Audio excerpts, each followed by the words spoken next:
Yesus tidak menolak kekayaan, tetapi Yesus menolak kesombongan dan ketamakan yang dimiliki oleh orang-orang karena kekayaannya.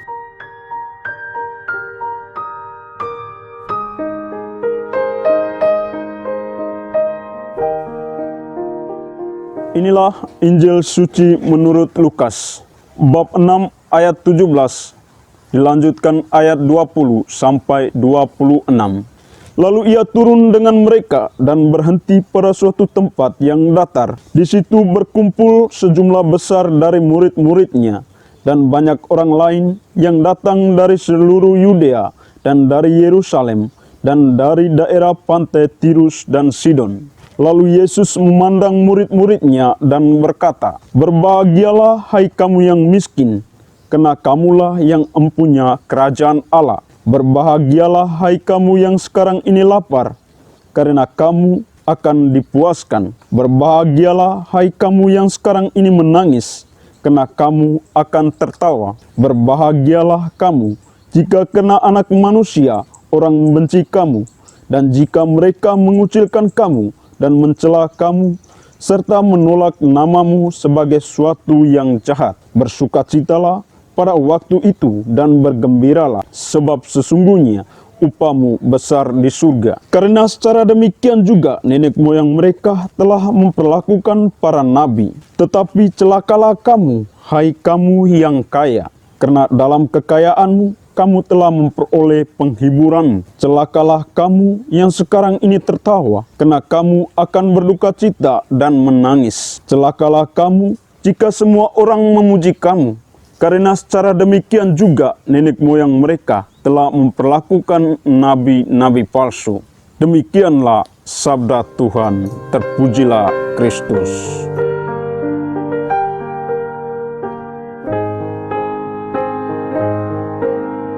Saudara-saudari, sahabat Karmelitu yang terkasih, selamat berjumpa kembali dalam mimbar Aroma Sabda hari Minggu biasa yang ke-6. Dalam edisi kali ini, saya mengajak kita semua untuk merenungkan pernyataan Yesus yang diungkapkan dalam Injilnya hari ini, yaitu berbahagialah dan celakalah.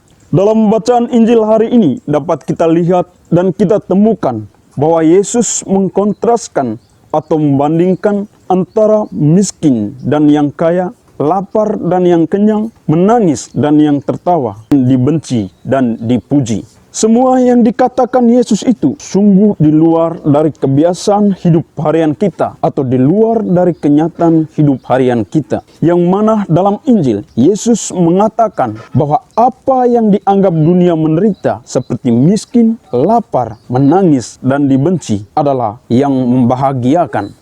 Sebaliknya, apa yang dianggap dunia membahagiakan seperti kaya, kenyang, tertawa, dan dipuji adalah yang mencelakakan. Dari pernyataan Yesus ini dapat kita bertanya dan merefleksikan apa sebenarnya yang dimaksudkan oleh Yesus ketika Yesus mengatakan bahwa yang miskin, yang lapar, yang menangis, dan yang benci adalah orang yang berbahagia, sementara yang kaya, yang kenyang, yang tertawa, dan yang dipuji adalah orang yang celaka atau orang yang tidak bahagia. Apakah dengan pernyataan ini berarti Yesus melarang orang untuk hidup dalam kelimpahan dan menikmati kenyamanan merupakan suatu dosa?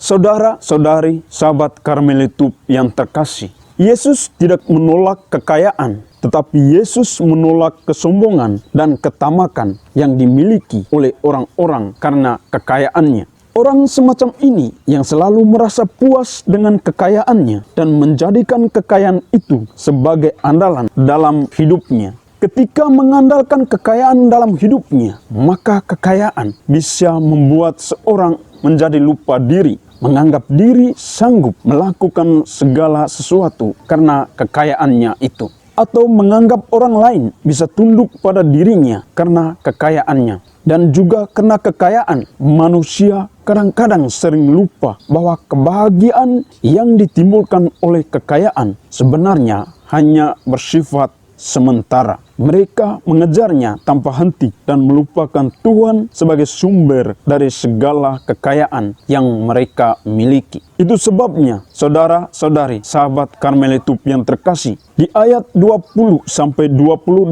Yesus menyatakan bahwa orang yang miskin, lapar, dan dibenci adalah orang yang berbahagia. Mengapa demikian? Karena orang-orang seperti inilah yang mampu hidup dalam kerendahan hati dan kesadaran diri di hadapan Allah.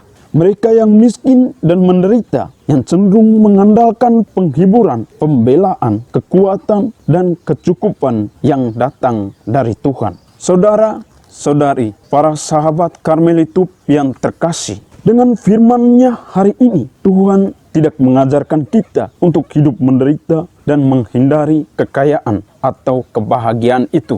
Melainkan dengan firman-Nya hari ini, Tuhan mau mengarahkan kita untuk sampai pada pemahaman tentang kebahagiaan yang sejati. Dan kita dituntun untuk mampu menikmati kebahagiaan itu. Itulah kebahagiaan yang timbul karena adanya kesadaran bahwa Tuhan adalah sumber kehidupan. Maka marilah kita menjadikan kekayaan kita sebagai alat untuk melayani orang lain dan sesama kita di sekitar kita, dan melaluinya juga Allah dipermuliakan melalui pelayanan kita. Amin.